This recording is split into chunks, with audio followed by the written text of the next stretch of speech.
अच्छा तुम ये तो बताओ कि एहसन क्या कह रहा था? कुछ खास नहीं अम्मी।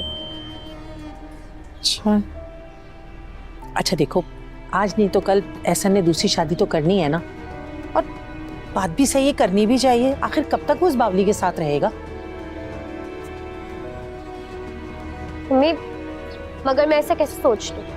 देखो, आज नहीं तो कल तुम्हारी शादी तो करनी है ना, और मैं तुम्हारी माँ हूँ, तुम्हारे भले के लिए सोच रही हूँ, एक अच्छे लड़के के बारे में सोच रही हूँ, उसमें क्या बुराई है? हाँ पर वो मुझसे शादी क्यों करेंगे?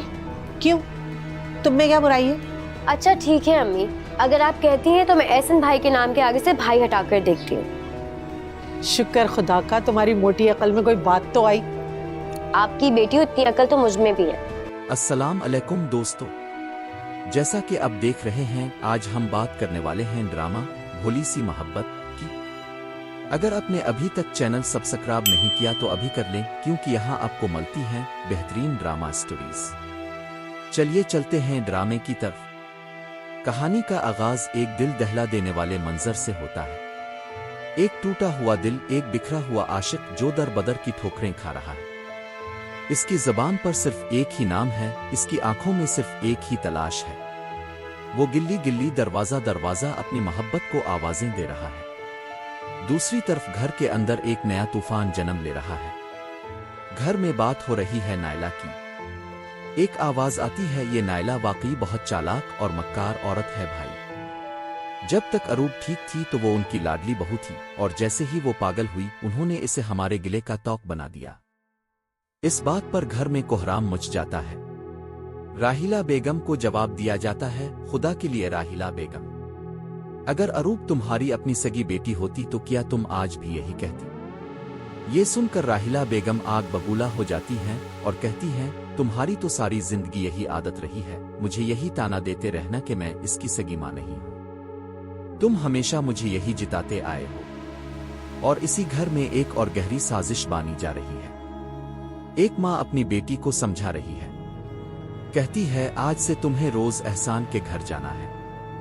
बेटी हैरान होकर कहती है, अम्मा मेरे इम्तिहान को सिर्फ 1 महीना रह गया है, मुझे पढ़ना है। माँ हंसती है और कहती है, अगर तुमने ये इम्तिहान पास कर लिया तो तुम्हें जिंदगी में कभी कोई और इम्तिहान देने की जरूरत नहीं पड़ेगी। बेटी पूछती है, कौन सा इम्तिहान? माँ कहती है, तुम बस मेरी बात सुनो, मैं तुम्हें पैसे दे रही हूँ, जाओ जाकर अपने लिए 4-5 अच्छे नए सूट सिलवा लो। बेटी पूछती है, क्यों?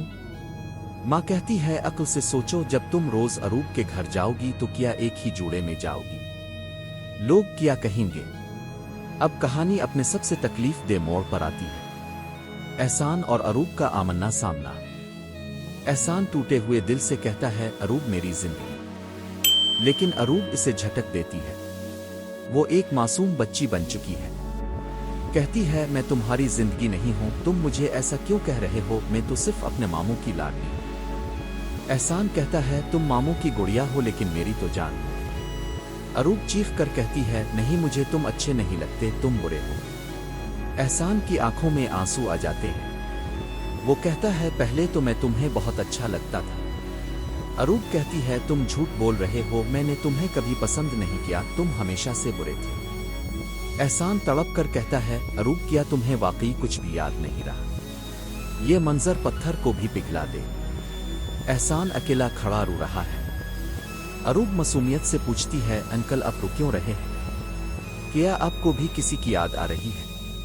एहसान कहता है, मुझे अरूब की याद आ रही है, क्या तुम इसे ढूंढने में मेरी मदद करोगी? अरूब मासूमियत से कहती है, प्लीज मत रोएं, आपको वो मिल जाएगी। रात के सन्नाटे में अरूब खाला बी से पूछती है, खाला बी अंकल के मामू भी उन्हें छोड़कर चले गए थे।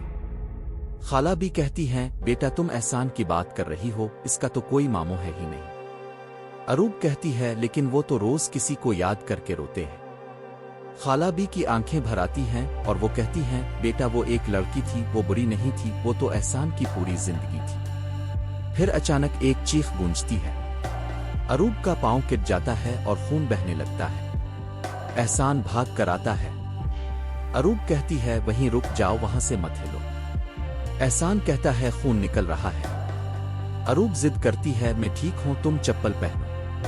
एहसान खाला बी को बुलाता है। इसके बाद एहसान के वालिद इसे समझाते हैं, बेटा तुम्हारी जिंदगी में जो हालात आए हैं वो गैर मामूली हैं, मुझे पता है तुम में बर्दाश्त है, लेकिन बेटा जिंदगी को वापस मामूल पर भी लाना है, दफ्तर वापस जाना है। एहसान कहता है, बाबा अरूब को इस हालत में छोड़कर मेरा कहीं जाने का दिल नहीं करता। वालिद कहते हैं, इसके लिए खाला भी हैं, तुम कल से दफ्तर ज्वाइन करो। आखिरी मंजर में घर में मेहमान आए होते हैं और दस्तरखान पर तरह तरह के खाने लगे होते हैं। अरूब बच्चों की तरह खुश होकर कहती है, इतना सारा खाना और मेरी पसंदीदा नीम को भी। वो सारा खाना बखेर देती है। नायला आकर खाला बी से शिकायत करती है कि इसे यहाँ से ले जाएं। खाला भी प्यार से अरूब को कहती हैं, चिल्लू बेटा बाहर चलते हैं। अरूब जिद करती है, नहीं मुझे यही खाना है, मुझे यही जूस चाहिए, मैं बाहर नहीं जाऊंगी। ये वही अरूब है जो कभी इस घर की रौनक थी, आज एक मासूम बच्ची बन गई है। अब सवाल यह है कि क्या एहसान अपनी भोली सी मोहब्बत को वापस ला पाएगा? क्या अरूब की याददाश्त कभी वापस आएगी? और नायला की बेटी क्या एहसान की जिंदगी में अरूब की जगह ले पाएगी? इस कहानी में आगे क्या होने वाला है, ये जानने के लिए हमारे साथ रहिए। अगर आपको ये वीडियो अच्छी लगी हो तो लाइक, शेयर और सब्सक्राइब जरूर करें। और मिलते हैं अगले एपिसोड में एक और जबरदस्त कहानी के साथ। अल्लाह हाफिज।